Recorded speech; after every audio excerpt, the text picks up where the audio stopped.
আপনাদের প্রিয় অনুষ্ঠান জীবনের গল্প নিয়ে আমাদের ক্যামেরার সামনে হাজির হয়েছে এক অসহায় মেয়ে। এবার শুনবো তার জীবনের গল্প। প্রথমে জানাই সালাম, আসসালামু আলাইকুম আপু, তুমি কেমন আছো? ওয়ালাইকুম সালাম, আসসালামু আলাইকুম। আপু, তোমার বাড়ি কোথায়, তোমার নাম কি, এবং তুমি কেমন আছো দর্শক বিন্দুদেরকে একটু জানাও। আম, আমার বাড়ি যশোর। আমার নাম রত্না। আর তোমার পরিবারে কে কে আছে?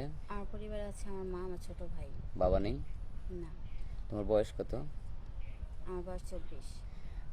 আগে কি বিয়ে শাদী হয়েছিল? হ্যাঁ, আগে বিয়ে হয়েছিল, কিন্তু ওখানে 1 বছর ছিলাম। হ্যাঁ।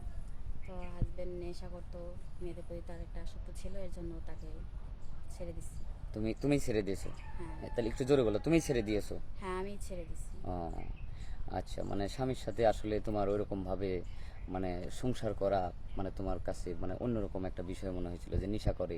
হ্যাঁ, তাকে নিয়ে হয়তো 1 বছর তুমি ধৈর্য ধরে ছিলে। হ্যাঁ, চেষ্টা করেছিলাম যে ভালো কথা আসে কিনা, কিন্তু তার ভিতরে কোনো পরিবর্তন দেখি না। যে আচ্ছা, কারণে তাকে ফ্যামিলির মাধ্যম থেকেই ডিভোর্স করা হয়েছে। ডিভোর্স করা হয়েছে। এখন তোমার পরিবারের মানে পরিবারটা চালায় কে, মানে সংসার চালায় কে? সংসার আমার বাবা যে ইগুলা করে রেখে গেছিল, যে ব্যবসা করে রেখে গেছিল, সেগুলা দিয়ে আপাতত চলতেছে। কিছু টাকা জমানো আছে, ওই টাকা দিয়েই কিছু হয়তো হ্যাঁ, হ্যাঁ। চলতেছে আর কি তোমার হুম। মা। আর তুমি কিছু করো বা তোমার মা কিছু করে এরকম? না, আমি এখনো কিছু করি না, তবে করব সেই চেষ্টা করছি। চেষ্টা করার জন্য আসছে। তাহলে আমাদের ক্যামেরার সামনে মানে আসার মূল উদ্দেশ্য কি? বিয়ে শাদী বা চাকরি বাকরি তেমন কিছু না, সাহায্য সহযোগিতা? এখন দেখেন, ডিভোর্সি মেয়ের কিন্তু অনেকটাই সমস্যা হয়। সে তার বাইরে বেরোতে সমস্যা, ঘরে থাকলেও সমস্যা। মনে করেন যে এলাকা প্রতিবেশী সবার কাছে মানে কোনো কথার উত্তর দিতে পারি না। আচ্ছা। তো এখন আমি একটা মেয়ে মানুষ, আমার তো রাস্তাঘাটে চলতে হয়। চলতে হয়, হ্যাঁ, কিন্তু আমার অবশ্যই। পাশে তো ছায়া দেওয়ার মতন কেউ নেই। কেউ নাই। যদি বাপ বা বড় ভাই থাকতো, তারা আমার পাশে থাকতো। হ্যাঁ। এখন আমি চাচ্ছি যে মনের মতো যদি একজন মানুষ পাই, হুম। যে আমাকে ছায়া হয়ে আমার পাশে থাকবে, হুম। যদি এরকম কেউ হয়, সেজন্যই আমার এখানে আসা। আচ্ছা, তাহলে তাকে বিয়ে করব। এখন মনের মতো পেতে হলে মানে কেমন বয়সের, হয়তো ইয়ং, স্মার্ট, সৌন্দর্য? এখন বয়স যেমনই হোক, বয়স দেখে কিন্তু কারোর যোগ্যতা যাচাই করা যায় না। আমার কথা হলো একটা, যে বয়স যেমনই হোক তাতে আমার কোনো প্রবলেম নেই। মোট কথা যে আমি ছাড়া তার লাইফে আর কেউ থাকতে পারবে না।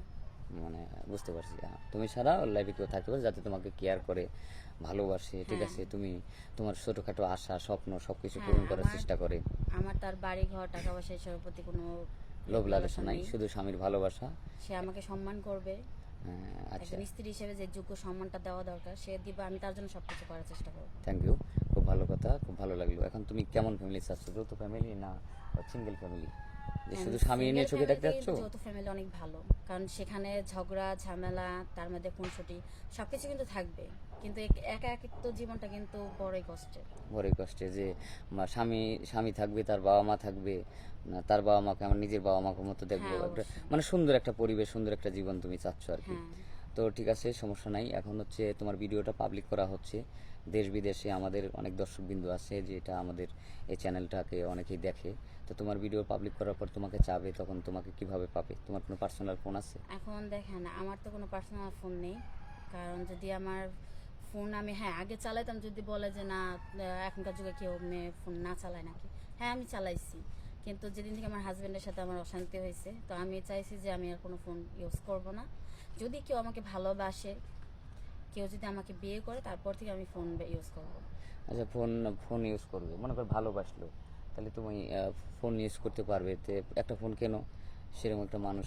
না, আমি চাই না যে এখন আমি ফোন কিনে, কারণ একে তো আমি ডিভোর্সি মেয়ে। একে তো আমি ডিভোর্সি, ঠিক আছে, তার মধ্যে আবার যদি আমি ফোন ইউজ করি, তাহলে গ্রামের মানুষকে আমি আর মুখ দেখাতে পারবো না। তারা, আমি কিছু না করলেও কিন্তু তারা বলবে যে আমি নানান ছেলেদের সাথে কথা বলি, এর জন্য আমার স্বামী চলে গেছে। সুপ্রিয় দর্শক, শুনলেন এই মেয়েটির মুখ থেকে তার জীবনের গল্প। আর স্কিপ বাড়াবো না, কেউ অযথা ভিডিও কল দিবেন না। এই মেয়েটার কোনো পার্সোনাল ফোন নাম্বার নেই, যদি কেউ ফোন কল করেন আমাদের স্ক্রিনে আমাদের নম্বর দেওয়া থাকবে। ভালো থাকবেন, সুস্থ থাকবেন, আল্লাহ হাফেজ।